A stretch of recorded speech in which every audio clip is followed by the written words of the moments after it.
Strojček, prístroj, ktorý má 70% tínedžerov a vy čo máte rovné zuby, vy choďte preč, pre vás nie je toto video určené, vy si choďte pozrieť iné moje videjko, toto je videjko pre tých, čo majú strojček, vy choďte preč, ja si počkam, ja si počkam, nie je problém, choďte preč, vy ostatní môžete dať medzi tým like.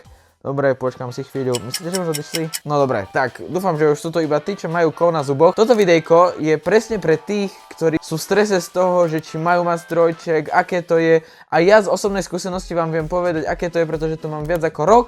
Takže vám poviem nejakú základnú hygienu, ako sa stravovať, aký je priebeh dávania strojčeka na zuby, aká je o to starostlivosť. Dúfam, že sa vám toto video bude páčiť a môžeme sa pustiť na prvý bod. Dobre, takže ako prvý nevyhnutný bod tu máme hygienu, pretože pri strojčeku je veľmi dôležité dodržiavať správnu hygienu ráno a večer. Začal by som čistením zubov normálnou kefkou, to predpokladám, že robí každý a keď nie, tak by ste sa mali nad sebou zamyslieť. A potom vlastne tu máme čistenie jednozväzkovou kefkou, to je taká malá kefka, ktorá vlastne je lepšia v tom, že vám vyčistí také okolo tých kamienkov, ktoré máte nalepené na zuboch. Potom tu máme tretiu, máme tu vlastne dentálnu niť. Tu nemusíte úplne používať, že každý deň, ale hlavne po jedlách, ktoré napríklad nejaké mäso, ktoré sa vám môže dostať medzi zuby, tak to by som doporučoval niť, ale to je taká bežná vec. Vlastne s tou vodou na vyplachnutie zubov, to by som iba sa porozprával so zubárom, že či náhodou neobsahuje vaša voda na vyplachovanie nejakú látku, ktorá by rozožierala lepidlo na strojček, tak toto by som sa iba poradil s vašim zubárom. A toto je podľa mňa z hygieny všetko. Možno, že vám váš zubár odporúča nejaké osobné riešenie, ale ja dodržujem tieto 3 alebo teda 4 princípy a zatiaľ mi to funguje. Uvidíme, že keď mi dajú dole, že či budem mať extrémne špinavé zuby alebo iba kúsok, ale toto je časť hygieny, ktorú ja dodržiavam. Druhý bod je bez pochyby strojček a rád by som vám povedal, že sa vôbec nemáte čoho bať. Povedal by som, že ako každý tínedžer alebo každé dieťa sa proste bojíme. Ale povedal by som, že je to úplne normálne. Proste normálne prídete do čakárne, doktorka vás príjme, opieskuje vám zuby a potom vlastne už sa ide na to. Zoberie si tie vlastne malé kamienky, väčšinou ich sestrička pripravuje, dá na nich kúsok lepidla a potom sa pritlačia na zuby. Vlastne tou plôžkou lepivo sa pritlačia na zuby a potom to vlastne zubárka nejakou tou távnou pištoľou alebo neviem čo to je, ja vám iba hovorím, ako je to bol pocit, ja som to nevidel. Vlastne to zahrieva a to lepidlo sa utvrdí na vašom zube. Samozrejme, že to nie je permanentné, pretože o pár rokov vám to budú dávať dole, takže dávajte si pozor, keď budete niečo jesť, ale to vám poviem v ďalšej epizóde alebo v ďalšom bode. Takže zatiaľ vám iba poviem, že vôbec to nebolí, v podstate to trvá okolo pol hodinky, kým máte iba otvorenú pusu a doktorka vám dáva tieto kamienky na zuby a potom vám ich ako keby zapečie, aby sa utvrdilo to lepidlo a vlastne máte strojček. Potom na začiatku vám dá nejaký tenký drôtik, ktorý vám začne formovať tie zuby a potom vlastne každé 2-3 mesiace chodíte na kontroly, skontrolujú vám, že či všetko je OK a dávajú vám vlastne ten drôtik z tvrdšieho materiálu každý krát, aby sa vám vlastne to formovalo tuchšie a tuchšie. A potom po nejakom roku, dvoch, podľa toho, akú máte sklovinu, zuby, asi niečo také, kde už sa vám dá ten najťažší drôtik a slúži na to iba, aby vám držal tie zuby, aby ste zuby zvykli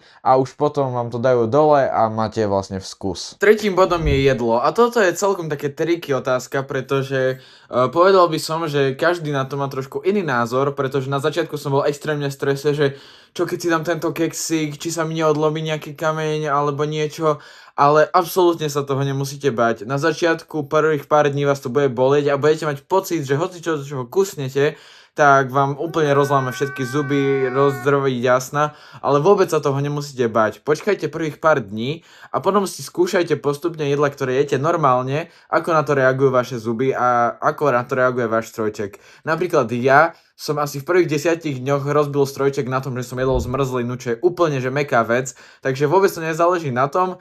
Ja by som povedal, že určite nie jeste také veci, ako sú napríklad tvrdé jablko, alebo všeobecne nejaké tvrdé ovocie, zelenina, napríklad mrkva.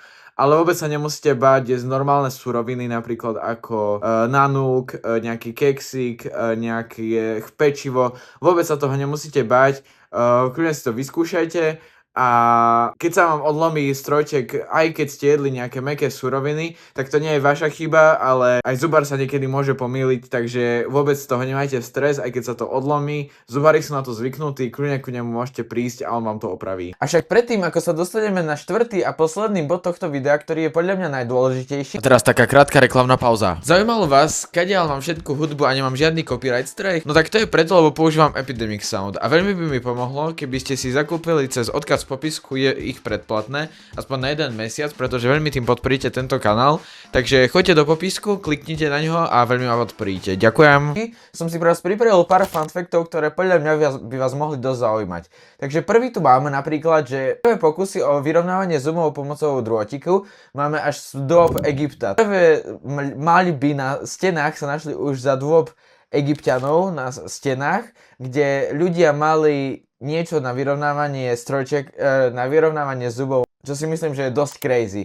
Potom ako druhý fakt tu máme vlastne tie drôtiky, ktoré teraz máme vlastne medzi tými kameňmi vsunuté do toho strojčeka, tak vlastne vyvinula NASA, pretože je to zo špeciálnej zliatiny kovov, ktoré sa vracajú do svojho pôvodného stavu, čo potrebovala NASA pre svoje rakety, takže v podstate máme v zuboch niečo, čo vymyslel vesmírny systém. Tretí bod, ale podľa mňa taký, čo každý vie, je to, že nosíte strojček nie je iba o estetike a že budete mať krajšie zuby ale má to aj zdravotné benefity. Napríklad, že keď máte rovné zuby, tak sa vám tvorí menej kazov, alebo napríklad máte menej tlaku. A štvrtá posledná zaujímavosť je, že v dnešnej dobe viac ako polovica ľudí, ktorí majú strojček, sú dospeláci, čo som ja absolútne nevedel, som to nečakal, ale keď som si to pozeral na internete, tak je to naozaj pravda, že v dnešnej dobe už si čím viac dospelých ľudí dáva robiť strojček, pretože vedia, že je to dôležité aj v dospelom veku. Sice to trvá trochu dlhšie, ale stále to prináša ovocie.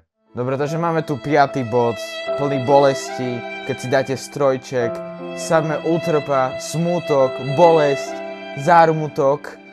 Toto keď vám niekto povedal, tak vôbec ho nepočúvajte, pretože strojček to vôbec takýto zážitok nemusí byť. Pretože v podstate strojček vôbec nebolí.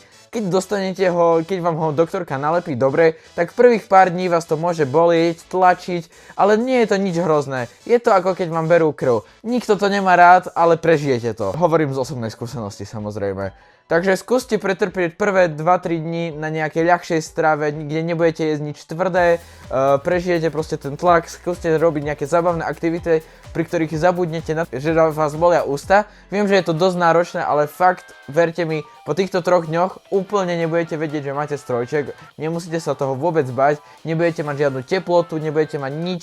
A vám môžem povedať aj z osobnej skúsenosti, aj z mojich kamarátov skúseností. Takže fakt sa nemusíte tohto báť. Keď vám niekto hovorí, že to bolí a preto si to nechcete dať alebo sa toho bojíte, je to úplne logické, pretože strach je jedna zo základných emócií každého človeka, ale hlavné je ju premôcť a proste ísť do toho, pretože vám to extrémne pomôže, pretože jeden z prvých dojmov, ktorý dáte na ľudí je, že máte peknú hygienu, máte pekné zuby, pekné vlasy.